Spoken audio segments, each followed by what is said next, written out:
My husband James is always busy with work, leaving me with all the chores and child rearing. I'm used to doing all the childcare on my own, but one day our daughter fell seriously ill and we rushed to the hospital. Feeling helpless, I tried to contact James, who was supposedly on a business trip, but I couldn't reach him. I decided to call his office and was shocked by what I was told. Your husband is actually on paid leave. This must be a joke, right? He told me he was on a business trip. Was all his overtime a lie? I was convinced that James was cheating. Soon after, I found out who he was having an affair with. I can't forgive such a betrayal. I decided to bring them down to hell and started devising a plan. It won't be long until their true colors are revealed. My name is Ellie. James is a senior colleague at the company who I had a crush on. I have a colleague from my department named Nikki. Thanks to Nikki, I was able to start dating James. After marrying James, I got pregnant quickly and resigned from the company after giving birth. That's how our daughter, Daisy, was born. James's work became busier since my pregnancy, and I spent many days alone. Even after giving birth, his pace of work didn't change, and I was almost always taking care of Daisy alone. Nikki always comforted me on the phone when I complained. James used to be kind. James is working hard for the family now, so Ellie, you need to hold down the fort. When Nikki said that, it made me feel better and motivated me to keep going. What about you, Nikki? You're madly in love with your boyfriend, right? Nikki answered my question happily. Yes, actually, we just got engaged. Really? Congratulations! Your boyfriend is the heir to that old, prestigious hotel, right? Congrats! Thanks, we haven't set a date yet, but the wedding will be grand. You must come, Ellie. Absolutely, I will. Nikki's boyfriend, Frank, is handsome, rich, and kind. The kind of guy everyone envies. He's nothing like James, who's always working. That sounds nice. As soon as I said that, Nikki scolded me. Don't say that! You got married before I did, so you're my senior. Plus, you have Daisy, don't you? You're right. I have a daughter. I need to try harder to be a better wife. After venting to Nikki and feeling better, I was able to get back to my chores and child rearing from the next day. One day, while preparing James's luggage for a business trip and sending him off early in the morning, I noticed Daisy's face was flushed. She seemed to be a bit feverish. She might have caught a cold or something. I decided to cancel going out and quietly stayed at home. Daisy's condition did not improve and her fever kept rising as time passed. Maybe it would be better to take her to the hospital. By the time I started to prepare to go to the hospital, Daisy's temperature had risen to 104 degrees Fahrenheit. Daisy had a seizure just as I was lifting her. Daisy! I hurriedly called an ambulance. We arrived at the hospital, and thankfully my daughter's condition stabilized, but she had to be admitted for the day just to be safe. Feeling unable to endure being alone, I called James in anxiety. But I couldn't get through to him at all. Perhaps his phone was off.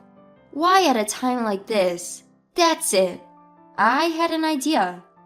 If I contact his office, I might be able to get the number of where he is on his business trip. If there's someone accompanying him, they can pass the message. I called James's office. When I asked about his whereabouts, the person at the office told me in a puzzled manner. Your husband has taken a week off on paid leave from today. Huh? I ended the call in confusion. What on earth? Unable to stay put, I called Nikki. Ellie, what's up? Upon hearing Nikki's kind voice, I felt like bursting into tears. You see, I'm at the hospital now. Hospital! Daisy came down with a fever. She had a seizure and was admitted in an emergency. I tried to call James, but it seems his phone is off. And then, just as I was about to share what had happened at the office earlier, Nikki interrupted. Oh yeah, that's right. James is on a business trip in quite a rural area, so he must have a bad signal. Huh? I was momentarily lost for words. The person at the office said, James is on paid leave. There's no way Nikki, who works in the same department, wouldn't know about it. Looking back, Nikki seemed to know a lot about James's private life. Not only about James, but she also seemed to know conversations that took place at home that I had no recollection of sharing with her. At this point, I finally connected the dots. It wasn't my misunderstanding. Nikki and James were meeting behind my back. Even now, surely. Barely resisting the urge to confront, I asked Nikki for confirmation. Hey, Nikki, where are you right now? Where, you ask? At home. Could you come to the hospital now? I'm feeling anxious being alone.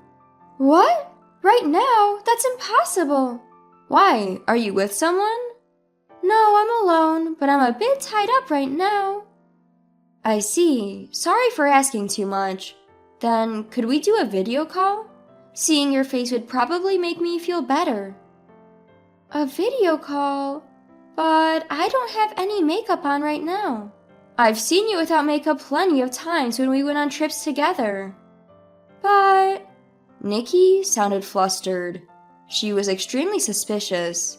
Then I heard a familiar voice from the other side of the phone. Nikki, stop talking on the phone and come over here. It was unmistakably James's voice. Sorry, the TV was just left on. Nikki hastily tried to cover it up, but I was not fooled. I can't believe those two have been betraying me behind my back. However, there's no point in confronting them now. I patiently endured and maintained my composure. No worries, I didn't mean to disturb you while you're relaxing and watching TV. I'm just a bit shaken up, that's all. Talk to you later. Yeah, I hope Daisy gets well soon. Nikki ended the call with a relieved tone. A few minutes later, I received another call, this time from a panicked James. Ellie, is Daisy okay? Huh? How do you know about it? Well, you called my cell phone, didn't you? The only reason you'd call while I'm on a business trip must be about Daisy, right? He's full of lies, despite knowing he'd heard from Nikki. I kept my cool and didn't point it out. Daisy had a high fever of 104 degrees and had convulsions. We called an ambulance and she's at the hospital now. I see. And how's Daisy doing now? She's calm for now. The doctors recommended that she be admitted for observation today. I see. That's a relief. So, will you be coming home? Huh? No, I still have some work left. James's response was noticeably vague. As long as she's stable now, that's a relief. The hospital will take good care of her, so I don't need to rush back. You've always been there for Daisy, Ellie. I trust you to handle things like always. He suddenly became talkative, desperately trying to justify why he doesn't need to return. Watching their behavior, I had an epiphany. For James, our family no longer mattered. The moment I realized that, my affection for him just drained away. Fine then, I won't think of him as my husband or Daisy's father any longer. I'll drag them both down to hell.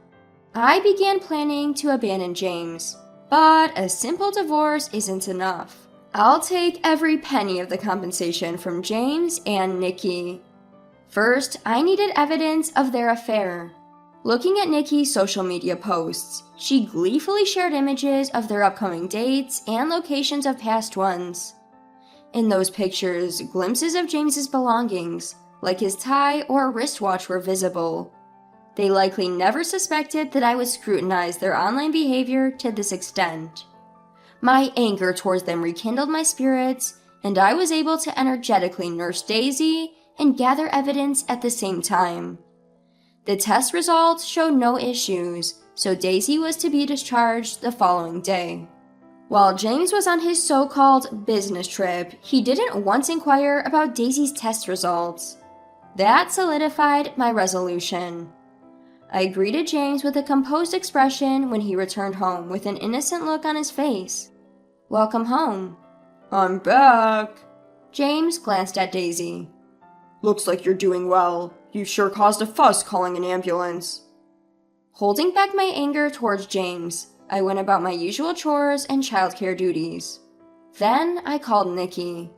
"Hello, Nikki?" "Allie, how has Daisy been since then?" I used to be grateful for Nikki's kindness, but now all I felt was deceit. But I couldn't afford to lash out here. Under the guise of making small talk, I probed Nikki for her recent happenings and future plans. I continued making preparations steadily and was about to add the finishing touches. One day, I invited Nikki to a cafe under the pretext that I had something to give her. "Ellie, what do you want to give me?" I handed her a voucher for a stay at an inn. "Wait, isn't this for that super popular inn? What's up?" "I got it as a gift, but it's expiring this weekend. I can't go because I'm worried about Daisy. Would you take it?" "Really? Are you sure? Thanks." As I expected, Nikki was ecstatic and accepted the voucher from me. A few days later, James told me he had another business trip over the weekend. How convenient. I can't believe everything is going according to my plan. Over the weekend, I left Daisy with my parents and arranged to meet a man at the nearest train station to the inn. His name is Frank, the fiancé of Nikki. I had been in contact with Frank on social media and let him know about my husband James and Nikki's affair. He agreed to cooperate with my plan. After meeting with Frank, we headed to the inn together. With a practiced hand, Frank was able to find out which room they were in and got a hold of the room key. Together, Frank and I stormed into the room. The ones there were James and Nikki, clad in bathrobes. Why are you here?" Seeing me barging into the room, James shrieked. Nikki also widened her eyes in surprise. "Frank, why are you here too?" "We're here to expose your affair." My words left them momentarily flushed, but my husband started to argue right away. "What are you talking about? I told you I'm on a business trip. She's just accompanying me." "Oh, it's pretty suspicious that you're sharing a room at a spa resort if you're supposed to be working." "Shut up. You, who quit your job, don't understand anything about work. Besides, entering a room without permission is trespassing." Hearing this, Nikki also defended James. "Yeah, it's strange that you just barged in. And how did you know about this room?" Frank calmly answered for me. "We asked the front desk." "At the front desk? How could they just disclose guest information? This is a highly rated, high-end inn, yet they don't know how to handle their guests." "Can you stop insulting our inn?" "Wait, our inn?" Actually, the reason I got the voucher for this inn was because of Frank. This inn is run by his family. As the son of the owner, there's no way he couldn't get guest information from the front desk. Frank explained this to Nikki in a matter-of-fact way. "Don't you remember what you wrote on the guest registry? You put my name as your companion." "Oh." Nikki instantly showed a regretful expression. "The staff knows me, so they told me the room number and handed me the key. You probably hesitated to write down the name of a married man's mistress, but it's funny how predictable your actions were. Just like someone who'd have an affair despite being engaged." Nikki couldn't argue back and just hung her head. I turned back to James. "Don't think you can talk your way out of this now that we've caught you red-handed on your affair trip. I'm going to divorce you, and I'll be sure to ask for substantial alimony." Hearing this, James grimaced and retorted. "You really are an unpleasant woman. That's why I'm having an affair. I'd rather not have a woman like you, and I'll marry Nikki. Upon hearing James's words, Nikki hurriedly lifted her head. Wait, what are you talking about? I have no intentions of marrying you, James. What? You were just a fling until I married. The one I truly love is Frank. But didn't you invite me to this trip, Nikki? I did it because Frank was busy. Nikki suddenly clung to Frank. Listen, Frank, this was just premarital jitters. The so-called cold feet. You get it, right? I promise I'll be a good wife after we get married. I'll work hard even if I have to take over this inn. So, please. Frank coldly brushed off Nikki's pleas. A woman who cheats because of cold feet is bound to cheat again, claiming baby blues or midlife crisis. I have no intention of spending my life with such a foolish woman. It's out of the question to entrust her with the inn that has been passed down through generations. You're saying you want to break up? Yes, our engagement is off. Facing them, who were pale as death, I declared, now that you and Frank seem to have sorted out your issues, let me state my demands. I will divorce James. Of course, I will have custody of Daisy. And you two will pay me a suitable compensation for the emotional distress. James will also pay child support for Daisy. Compensation? James and Nikki widened their eyes at the word. Well, it's only natural, isn't it? You cheat and you don't even have the decency to be prepared for the consequences? James started desperately trying to defend himself. If you want compensation, you need legal proof. Just being together in an inn could be excused for work or something. Such a shame. I have plenty of evidence. I laid out several photos showing their affair right in front of them. When I checked Nikki's social media, she posted a lot about places where they dated and planned dates. There were even dates that Frank didn't remember scheduling. Nikki, you even had the nerve to post about your dates with James. What a despicable character. But thanks to you, it was easy to track your movements and gather evidence. James seemed to give up after seeing the evidence. Suddenly, he clung to me. Please, can't you reconsider? Daisy needs a father, doesn't she? A father? A man who prioritizes dating his mistress over his own daughter's hospitalization isn't a father or anything else. We're better off without a father like that. All this time, you've left everything to me when it comes to Daisy. Don't you dare pretend to be a father now. As James fell silent, Frank seemed to remember something and said, Oh, right. Since the guests were falsely registered under a pseudonym, that voucher is invalid. So, make sure you pay for your stay here. Immediately, James and Nikki started arguing. I'm not paying for this expensive place. I only came because Nikki said it was free. What? This mess is all because you got cheating, James. Now my plan to marry into a wealthy family is ruined. You're responsible for this, so you should pay my compensation. I've got my own compensation and child support payments. There's no way I can afford that. Leaving the two to their ugly argument, Frank and I left the room. Frank, thank you for everything. I expressed my gratitude to Frank, who willingly cooperated in this plan. No, I should be the one thanking you. It would have been a disaster if I'd married Nikki without knowing anything. Frank also seemed to be able to receive compensation from Nikki. The affair between James and Nikki became known to their company, and they were both relocated separately to regional areas. The reasons for their transfers became rumors at their new locations, and their bad reputation spread quickly. Now, it seems they are both being ostracized from their communities. On the other hand, I was able to re-enter the workforce at a company introduced by Frank. Now that I have a substantial amount of compensation and child support, Daisy and I are living a happy life together. Even without a father, Daisy and I will definitely find happiness. I held my little girl's hand.